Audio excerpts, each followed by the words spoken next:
Satürn, dev halkaları ile şüphesiz Güneş sisteminin en ikonik gezegenlerinden birisi.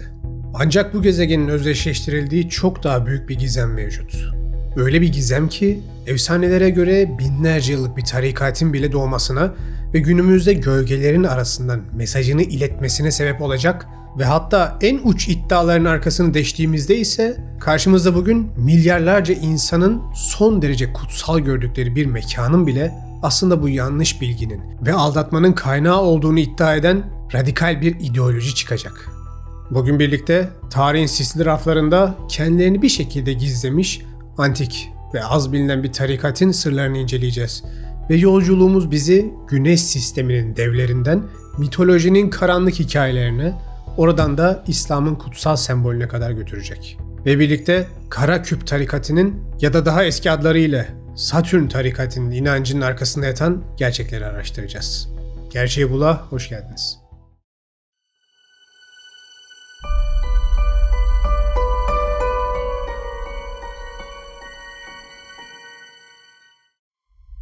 Tek başına duran büyük siyah bir küp.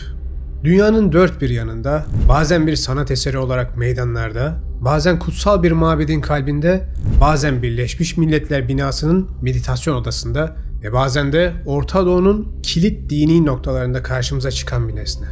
Peki bu siyah küp motifi bir tesadüf mü, yoksa kadim bir sembolün modern iz düşümü mü?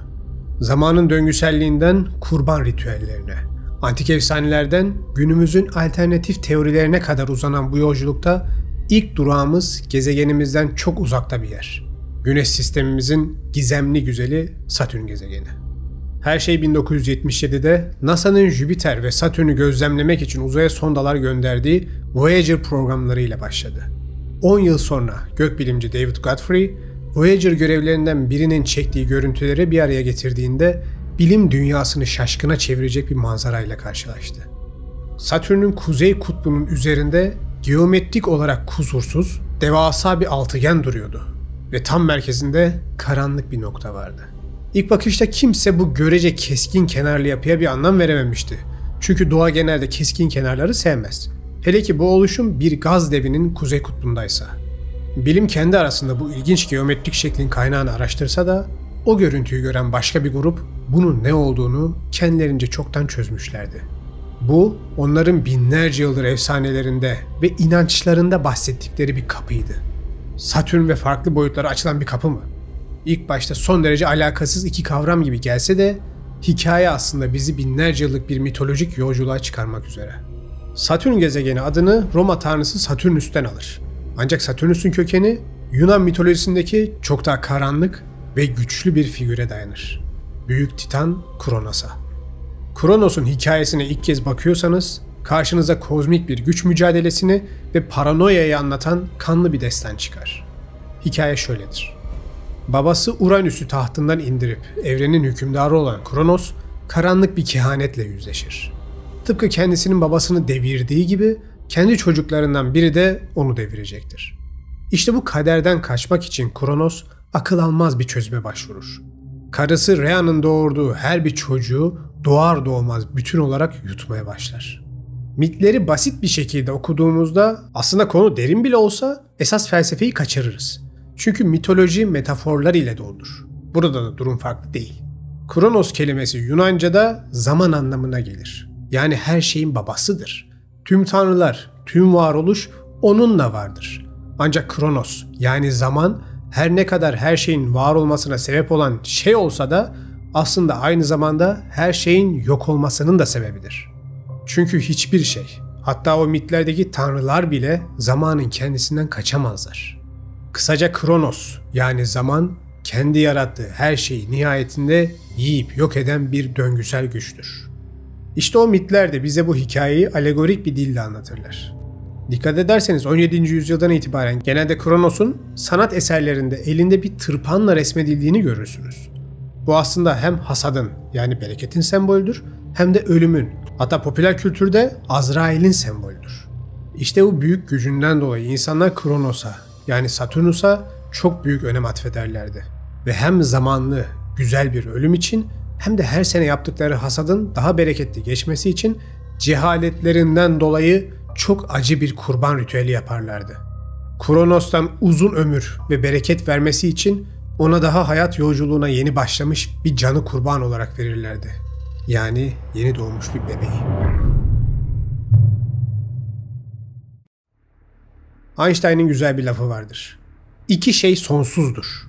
İnsanoğlunun aptallığı ve evren. Fakat ikincisinden emin değilim. İşte insanın bu sonsuz aptallığının karşımıza çıkan en güzel örneklerinden birisi de tarih boyunca inanç felsefelerini birer felsefe olarak ele almak yerine onu kendi sığ kalıplarına sokup işin içine akıl alamayacak saçmalıkta kendince ritüeller eklemesi ve şekillendirmesidir.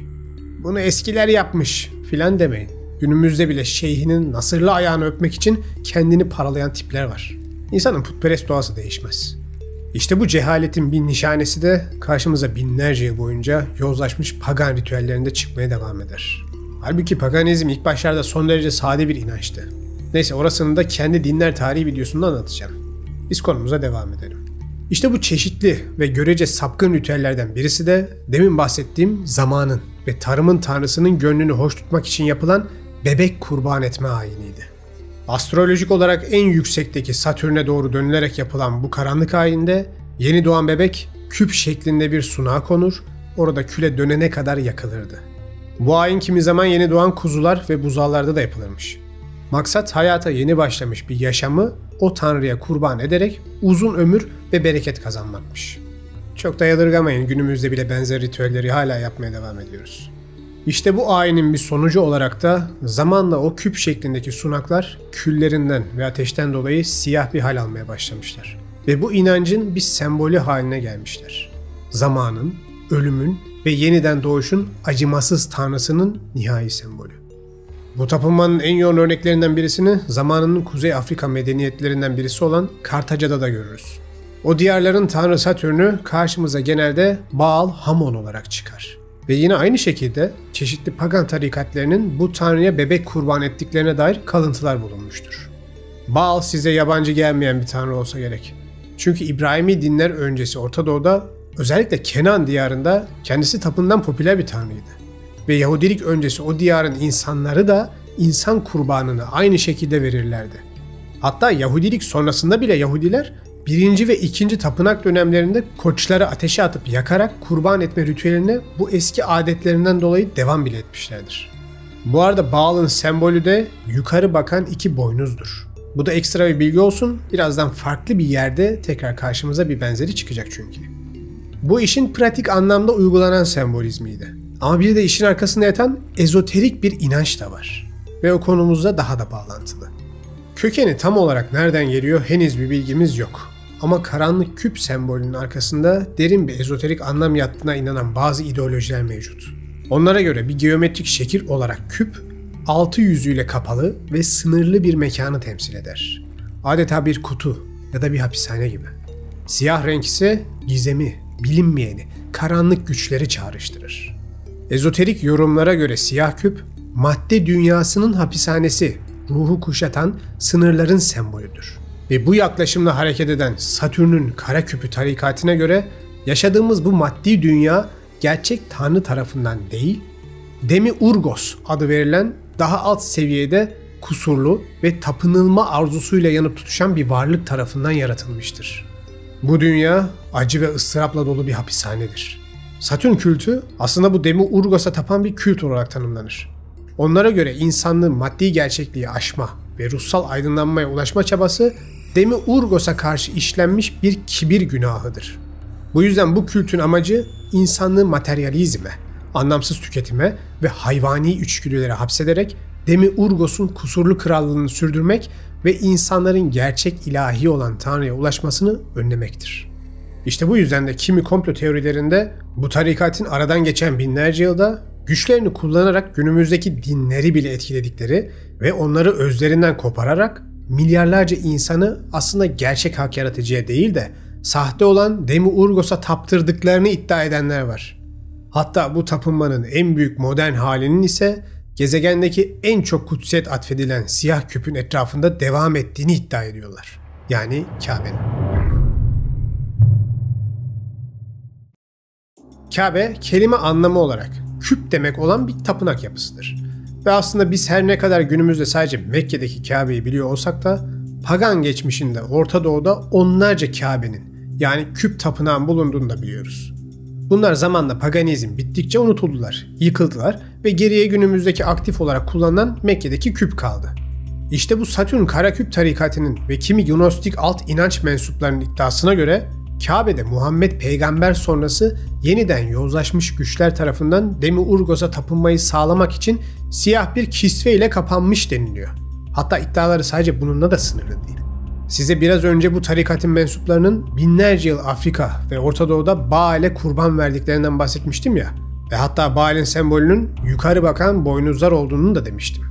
İşte bir kez daha bu iddiaya göre Arapların Osmanlı'dan sonra kendilerine İslam sembolü olarak yukarı bakan boynuzu ya da hilali seçmeleri, Kabe'nin dibinde gözünüze giren o dev saat kulesinin tepesine bu sembolü koymalarının sebebi de buymuş. Şimdi ara bir bilgi vereyim. Normalde çoğumuz hilali ta peygamber döneminden beri İslam'ın sembolü zannediyoruz. Ama aslında Muhammed peygamber o dönemler bu tarz sembollerin kullanımını eskinin sembolleri İslam'a girmesin diye yasaklamış.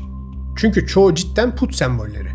Hilal sembolü Osmanlı Fatih döneminde İstanbul'u fethedince iyice hayatımıza giren ve 17. yüzyılda da standart haline gelen bir sembol. Zamanla da bu hilal Osmanlı'nın Afrika ve Arabistan'daki Müslüman ülkeleri ele geçirmesiyle birlikte yüzyıllar içerisinde bir çeşit İslam sembolüne dönüşmüş.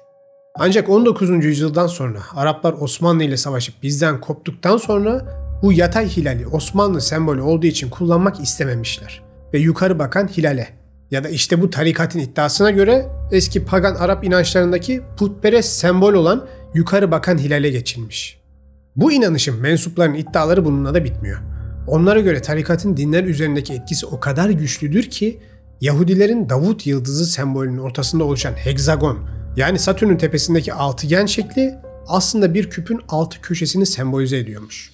Hristiyanlığın sembolü olan haç şekli aslında bir küpün iki boyutlu şekilde açılması ile elde edilen bir şekil olduğu için o sebepten seçilmiş. Hatta işleri daha da modern hale getirirsek komple evrenimiz de aslında Demiurgos'un yarattığı illüzyonun bir parçası ve gördüğümüz her şey aslında bir simülasyondan ibaretmiş. Yani ne yaparsanız yapın, ne kadar iyi olduğunuzu zannederseniz zannedin, aslında hepimiz o sahte Rabbin kurduğu sistemde bir çok boyutlu küpe sıkışmış canlılarız. Ve öldüm zannettiğinizde bile sizi karşılayan ışık aslında bilincinizi yeniden bu sahte simülasyona hapsedip her şeyi tekrardan başlatan bir sistemden ibaretmiş. Kısaca bu hapishaneden kurtuluşunuz pek mümkün değil. Ha yok ben ruhani yoldan gideceğim dediğinizde ise bu sistemin neferleri sizi müzikle, sanatla, parayla, cinsellikle, filmlerle ve daha pek çok dünyevi aldatıcı ile ele geçirip o yolda yürümenizi engelleyeceklermiş.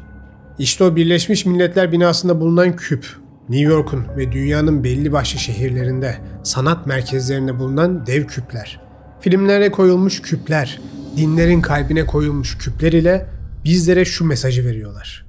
Biz her bir yolu tuttuk. Bizden kaçış yok. Sert iddialar değil mi? Gölgeler arasında bir tarikatın insanlığı bireyselleştirme, yozlaştırma ve asla ruhani olarak gelişmemesini sağlayan bir sistemin sahte bir tanrının neferleri olması. Hatta derler ki Michael Jackson bunun farkına vardı ve pek çok şarkısında dünyayı yöneten güçleri eleştirdiği gibi Escape yani Kaçış albümünün kapağında kozmik realiteyi gösteren ve Satürn şeklinde bir elbiseden bize kaçmamız gerektiğini anlattı. O sebepten onu öldürdüler diyen bile var. Peki bu kulağa ilginç gelen iddiaların arkasındaki gerçekler neler? Gelin biraz da onları araştıralım. Özellikle Satürn kültü ve yaptıkları korkunç ayinler ne yazık ki dinler tarihinin kara bir sayfası olarak gerçekten karşımıza çıkıyor. Orası tamam. Ama ne zaman ki işler Hristiyanlık sonrası yer altına çekiliyor, işte sorunlar da oradan itibaren başlıyor. Bu bizim ruhumuzu kandırıp bizi kontrol altında tutan sahte tanrı Demiurgos inancı aslında temeli Platon'a dayanan bir felsefe ve özünde de pozitif bir felsefi fikirdir. Platon'un Timaeus diyaloğuna göre Demiurgos, Tanrı'nın evreni oluştururken kullandığı bir aracıdır. Sonsuz ve mükemmel ideaların evrene yansıtılmasıdır. Yani aslında Yunanlı arkadaşların beyin jimnastiği yaptıkları bir kavramdır sadece. İyi de bu güzel idealardan insanın ruhunu sahte realitelere hapseden bir tanrıya nasıl dönüştü derseniz Tabii ki cevap her zamanki gibi insanlar. Hristiyan Gnostikler, tabii hepsinden bahsetmiyorum. Bu da onların yüzlerce alt grubundan sadece birisi. Eski yazıtlardan ve tarikatlerin uç ayinlerinden yola çıkarak zamanla kendilerine bu tarz bir mitoloji çizmeye başlamışlar. Ve ilk kırılım böyle yaşanmış. Sonra aradan yüzlerce yıl geçer ve 1925 yılında Berlin'de Satürn Kardeşliği adı altında gizli bir örgüt kurulur. Hem bu uç gnostik fikirlerden etkilenirler hem de Aleister Crowley'nin özünde kimyasallar ile uçup kaçıp sonrasında ayinsel seks alemleri yaptığı ve milleti yediği telema yaklaşımından etkilenirler. Ve antik bir uç anlayışı modern bir uç ve yanlış anlayış ile birleştirirler. Sonrasında Naziler bunları avlıyor tabii, orası ayrı konu. Ama işte garip fikirler bir kez yayıldı mı durmak bilmezler. Yine aradan yıllar geçer ve yeni New Age akımları ile bu fikirler de birleşmeye ve artık çorba olmuş fikirler tekrardan ortaya atılmaya başlanır. Ve bugün benim size bu videoyu yapmama vesile olurlar. Çünkü internet, özellikle de TikTok, Reels gibi bir dakika içinde insanlara desteksiz, sadece gaza getirici komplo videoları gösteren platformlar sayesinde bu kişilerin tarikatları yeniden popüler olmaya başladı. Gelin birkaç iddiayı çürüterek başlayalım. Çünkü diyorum ya, adam size kısacık bir videoda Michael Jackson'ın albümünü gösteriyor. Sonra tarikatten 2 fotoğraf koyuyor. Sonra hızlıca New York'taki, Avrupa'daki küpleri gösterip şok olmuş ifadeleriyle kameraları kendine zoom yapıyor. Sonrasında da Kabe'den görüntüler koyarak zihin bulandırma seansını bitiriyor. O yüzden dilerseniz biz en azından birazdan mantıklı bir şekilde ilerleyelim. Şimdi bu modern gnostik Satürn tapınıcılarının temel amacı insanın hayvansal ve bireysel yapısının aşılmamasını sağlamak. Evet, adamlar sizin ruhani olarak ilerlemenizi filan istemiyorlar. Tam tersine bireyselleş, yozlaş, asla cennet ya da ilahi düzleme gideme. Çünkü sen buna layık değilsin diyorlar. Ve bunun için de elimizden geleni yapıp dinleri yozlaştırıyoruz. Sembolleri, sahte tanrının sembolleri ile binlerce yıldır değiştiriyoruz diyorlar. Evet, Orta Doğu'nun din kültürü kökeninde paganlık, putperestlik, sapkın ritüeller ve gerçekten küp şeklindeki çeşitli Kabe'leri kullanmaları durumu var. Şimdi Mekke'deki Kabe'ye 2 türlü bakış açısı mevcut. Bunlardan ilki klasik tarihsel bakış açısı. Yani Mekke'deki Kabe'de çok eskiden beri coğrafyadaki dağılmış diğer Kabe'ler ya da küp yapılar gibi bir dini ibadet yapısıydı ve zamanında putperest ayinler yapılırken Muhammed Peygamber ile birlikte artık tek tanrıya ibadet edilen önemli bir yer haline aldı denilen yaklaşım. Bir de daha rivayet temelli, tarihsel desteği az ama kültürel desteği daha çok olan Kabe'yi ilk melekler yaptı, sonra tufanlar filan derken yıkıldı, İbrahim Peygamber ve oğlu İsmail yeniden inşa ettiler, sonra bir dönem yine putperest bir ibadet yeri haline geldi ama Muhammed Peygamber ile birlikte tekrardan özüne döndü denilen yaklaşım da mevcut. Hangisine inanacağınız size kalmış. Ancak bölgedeki tüm Kabe'ler, yani küp şeklindeki tapınaklar Satürn'e tapanların Kabe'si demek tarihi olarak yanlış bir yaklaşım. Çünkü bu şekil genel olarak o coğrafyada yaygın bir pagan tapınak şekli. Bununla birlikte günümüz Kabe'si de kasıtlı olarak küp şeklinde Satürn'ün küpünü yansıtsın diye yapıldı demek de yanlış. Çünkü eskiden yapı dikdörtgendi diye geçiyor. Onu da geçtim, siyah bir örtüyle kaplanması adeti aslında Abbasiler ile 1200'lü yıllarda başlamış bir adet. Eskiden daha ziyade beyaz renk kullanılırmış. Ve İslam yayılıp hacca gelenler arttıkça beyaz kisve sürekli olarak kirlenmeye başlamış ve bu sebepten de lekeyi daha az belli etmesi açısından siyah kisve kullanılmaya başlandı diye kaynaklar buldum. Yani kökeni aslında çok zengin bir ibadetsel yapıyı sırf üzerinde siyah örtü var diye bu budur, tüm Müslümanlar aslında sahte tanrıya tapıyorlar demek hatalı ve çok zorlama bir iddia. Ha, yukarı bakan hilal konusu bu Satürn tarikatı iddiasının dışında da tartışmaya açık bir konu. Kimisi buna Baal'in boynuzu der, kimisi ay tanrısının hilali der, kimisi de Arabistan'da hilal Türkiye'deki gibi yandan değil alttan göründüğü için coğrafi bir gözlem der. O apayrı bir tartışma konusu. Ama dediğim gibi Mekke'de küp var. Süleyman Peygamber'in kutsal odası küp şeklindeydi. Hristiyan haçı aslında açılmış bir küp.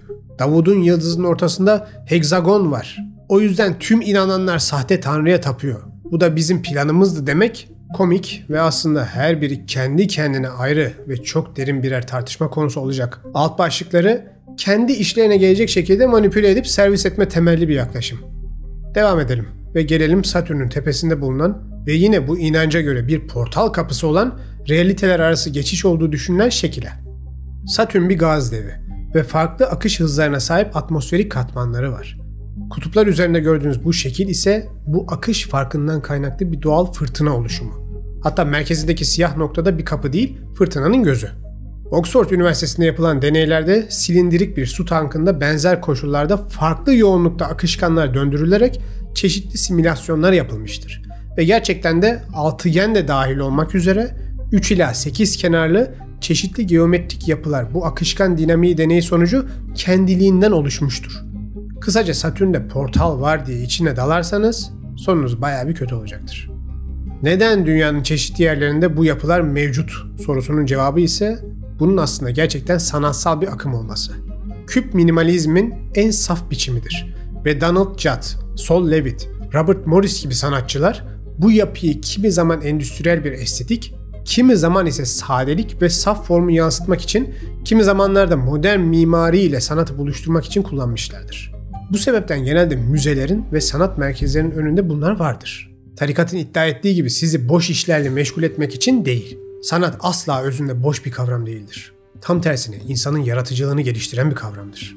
İşin müzik ve film kısmına gelirsek de aslında oradaki açıklama çok daha basit. Dikkat çekmek. Müzik ve film endüstrisinde kullanılan görsellerin her birinin arkasında dünyayı yöneten gizli güçlerin ajandaları yatmıyor. Çoğu zaman yönetmenler eski mitlerden, şehir efsanelerinden ve kimi zamanlarda da sadece geometrisinden ötürü bu tarz dikkat çekici unsurları yapımlarına eklerler. Eklerler ki insanlar o sahneler üzerine konuşsun, tartışsın, değişik teoriler geliştirsin ve video popüler olsun. Aslında çoğu genelde bu kadar basittir. Tabii hepsi değil. Kısaca binlerce yıl öncenin gerçekten sapkın ve cahilce yapılan bir ritüeli ve inancı zamanla insanlar değiştikçe süslenerek, garip felsefeleriyle birleştirilerek dallanıp budaklanmış. Üzerine bir de sağ olsun Reels'lar, TikTok'lar derken küçük videolarıyla popüler olma peşinde gezen tipler sayesinde de yeniden gün yüzüne çıkmış ve popüler olmuş durumda. Bu yüzden size hemen hemen her videomda dediğim gibi konunun arkasında yatanları her daim araştırın, sorgulayın. Gerçeklerin aslında o küçük videolardakinden bile daha karanlık ve çok daha derin olabileceğini göreceksiniz. Videoyu izlediğiniz için hepinize teşekkür ederim. Yolculuğumda bana eşlik etmek istiyorsanız kanala abone olmayı, içerikleri sevdiyseniz beğenmeyi ve yorum atmayı lütfen unutmayın. Bir sonraki videoda görüşmek üzere, kendinize iyi bakın.